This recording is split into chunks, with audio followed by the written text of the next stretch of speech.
resonance energy, the amount of energy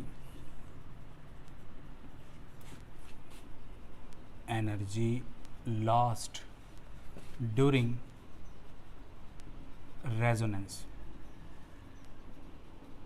ठीक है, हमें पता है रेजोनेंस होने से स्टेबिलिटी बढ़ती है और जितनी अमाउंट ऑफ एनर्जी उस स्टेबिलिटी को गेन करने के लिए निकालता है इकोसिस्टम, उस अमाउंट ऑफ एनर्जी को क्या बोला जाता है? Resonance energy. ठीक है, मान लिया आपके पास एक कंपाउंड है ए और उसके पास एक्स अमाउंट ऑफ एनर्जी है। ठीक है, एक्स किलो कैलोरी पर मोल।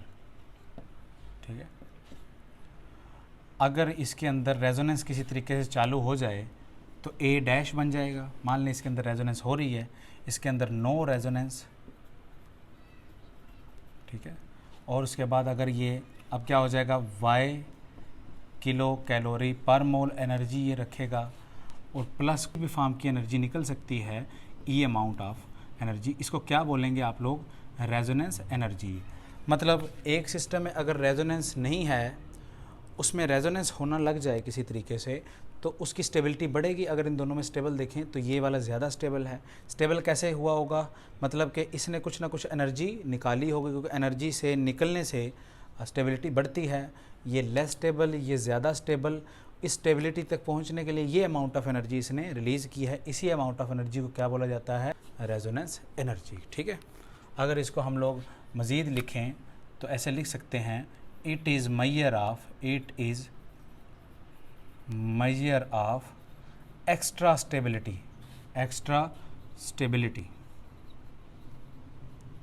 अगर ये चीज़ एग्जिस्ट कर रही है इसका मतलब है स्टेबल है। अगर इस फॉर्म से ये इस फॉर्म में जाएगा तो ये ज़्यादा स्टेबल है, तो इसका मतलब है कि इससे ये कितना ज़्यादा स्टेबल है और उस फैक्टर को भी क्या बोला जाएगा? रेजोनेंस एनर्जी बोलेंगे हम। ठीक है, अब हमें पता है कि benzene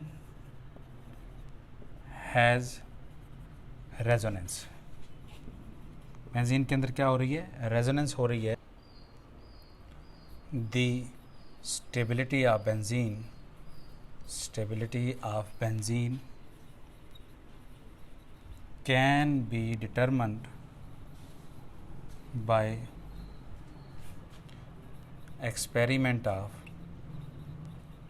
experiment of heat of combustion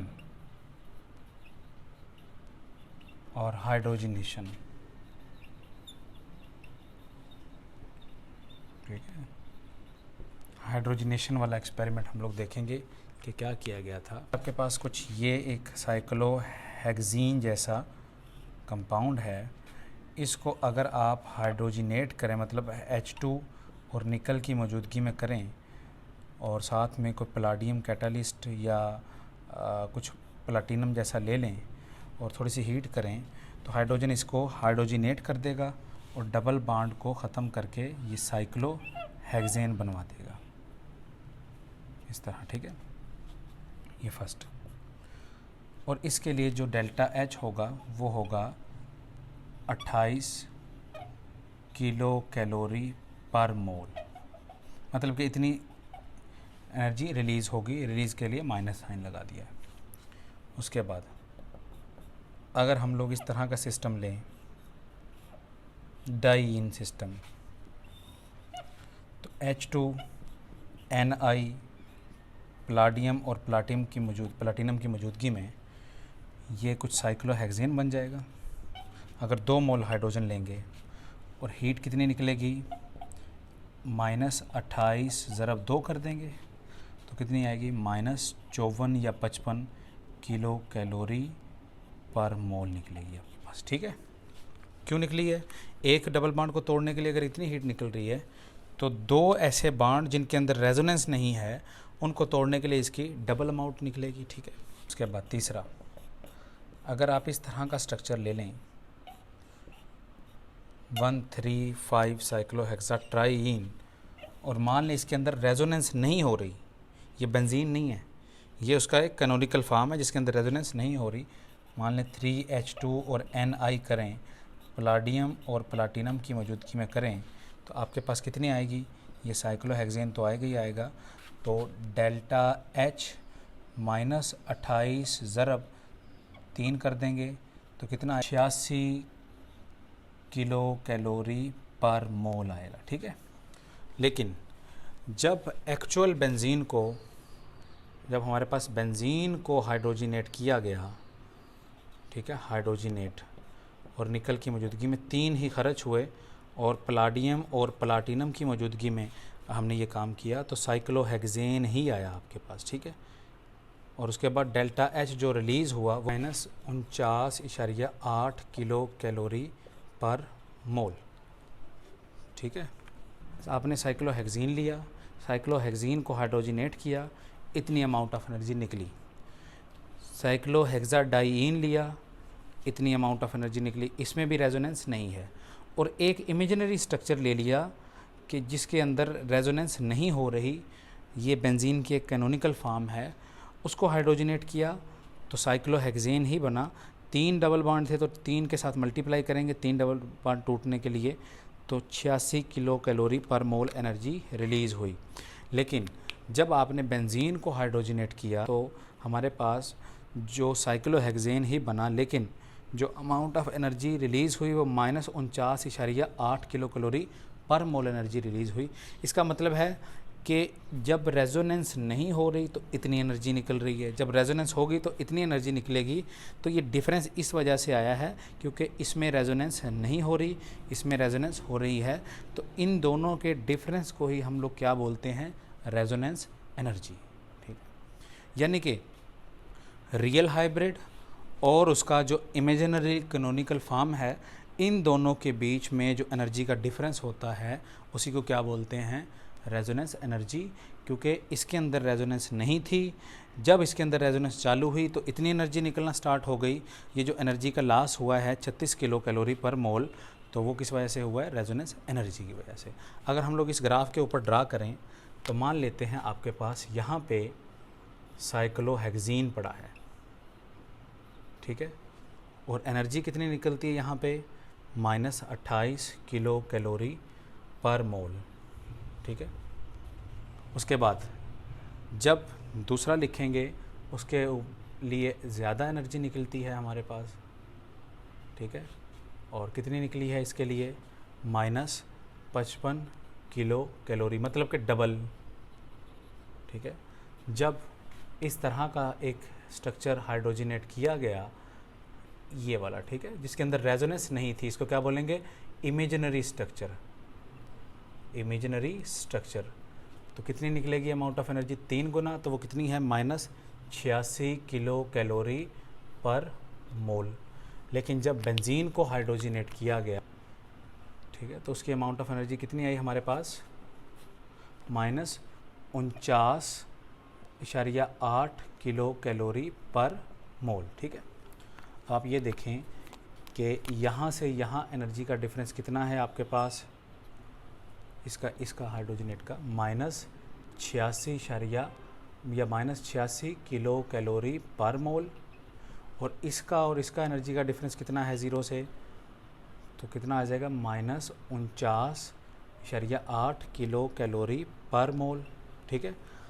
तो ये जो डिफरेंस है यहाँ से लेके यहाँ तक का, इन दोनों स्ट्रक्चर के बीच में, मतलब जिसमें रेजोनेंस नहीं है, जिसमें रेजोनेंस है, इन दोनों के बीच में जो एनर्जी का डिफरेंस होगा, इसी को क्या बोलेंगे, रेजोनेंस एनर्जी। और इन दोनों का अगर डिफरेंस लिया जाएगा, इसको 50 मान लें, हम लोग मान लें, इसको हम लोग 50 मान लें और इसको 86 मान लें, 86 और 50 के बीच में जो डिफरेंस होता है वो कितना हो, -36 किलो कैलोरी पर मोल।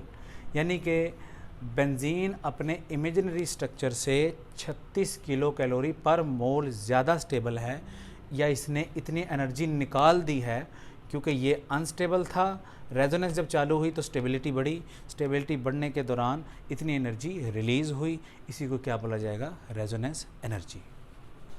बेंजीन की रेजोनेंस एनर्जी अभी कैलकुलेट किया, वो कितनी है, 36 किलो कैलोरी पर मोल। इसके बाद अगर नेफ्थलीन की इसी तरह काउंट की जाए एक्सपेरिमेंटली, तो वो आती है 63 किलो कैलोरी पर मोल। इसी तरह अगर इस स्ट्रक्चर की काउंट की जाए एंथ्रासीन की, 81 किलो कैलोरी पर मोल, ठीक है। और अगर इसकी फिनेंथ्रीन की जाए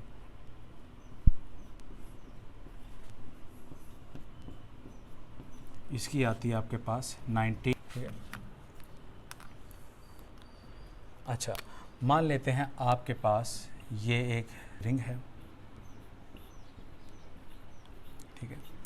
अब कहीं पे अटैक करना है इलेक्ट्रोफाइल ने, तो इसके पास दो ऑप्शन है, यानी कि ये वाली रिंग डिस्टर्ब कर ले, पहले वाली, ये वाली, ठीक है। तो कुछ इस तरह का होगा काम, इन दोनों में एरोमेटिसिटी रह जाएगी और ये वाली डिस्टर्ब हो जाएगी। तो इस नेफ्थालीन जैसा स्ट्रक्चर बन गया, तो इसकी रेजोनेंस एनर्जी कितनी होगी? 63 किलो कैलोरी पर मोल। दूसरा ऑप्शन है इसके पास कि दरमियान वाली रिंग पर अटैक करवाए, ठीक है, मतलब इस तरह इसकी एरोमेटिसिटी डिस्टर्ब हो जाए।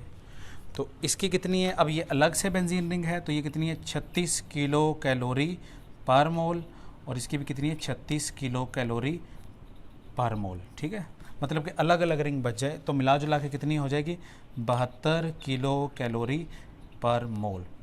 तो ये एक्सपेरिमेंटली देखा गया है, बेंजेनाइड कंपाउंड हैं जो कि फ्यूज्ड हैं, उनमें सिस्टम किसी भी रिएजेंट को या इलेक्ट्रोफाइल को अपनी दरमियान वाली रिंग के ऊपर अटैक करवाना पसंद करता है, क्योंकि दरमियान वाली रिंग अगर होगी डिस्टर्ब तो अलग अलग बेंजीन रिंग या इंडिविजुअल बेंजीन रिंग उसके पास रह जाएंगी।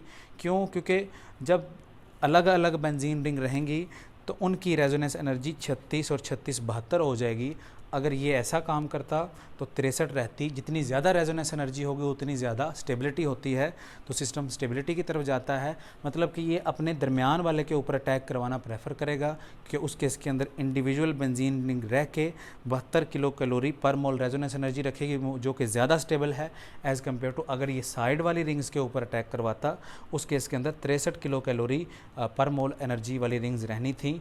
मतलब कि लेस सिस्टम ये होता कि अगर यहाँ पे अटैक करवाया जाता, और ज़्यादा स्टेबल सिस्टम इस केस के अंदर होता है अगर दरमियान में अटैक करवाया जाए। तो इसलिए पोली रिंग्स वाला जो सिस्टम होता है वो अपने दरमियान में या सेंटर में अटैक करवाना या सेंटर वाली रिंग के ऊपर अटैक कराना प्रेफर करता है, क्योंकि उस केस के अंदर अलग अलग इंडिविजुअली बेंजीन रिंग रहती हैं जिनकी 36 किलो कैलोरी पर मोल 36 किलो कैलोरी पर मोल एनर्जी रहती है, और स्टेबिलिटी ज़्यादा होती है as compare to side wise attack, ठीक है। तो आप इस डाटा को नोट कर लें, और कहीं पे भी अगर इलेक्ट्रोफाइल चिपकाना हो तो सेंटर वाले पे अटैक करवाएंगे।